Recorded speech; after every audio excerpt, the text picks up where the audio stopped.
הסיפור הוא שנכנס קצין גרמני במדי אס-אס לגטו, ובליל גשום אחד, אמא אומרת לו, קח את הילדה שלי.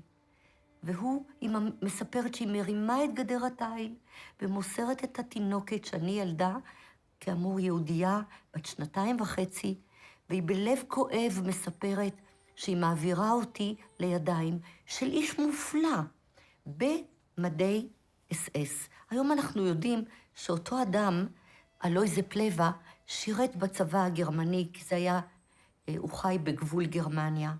אבל למעשה הוא לקח אותי למעיל שלו, הכניס אותי לתוך המעיל שלו כתינוקת, ומעביר אותי אל גבול גרמניה, פולין, לבית הוריו.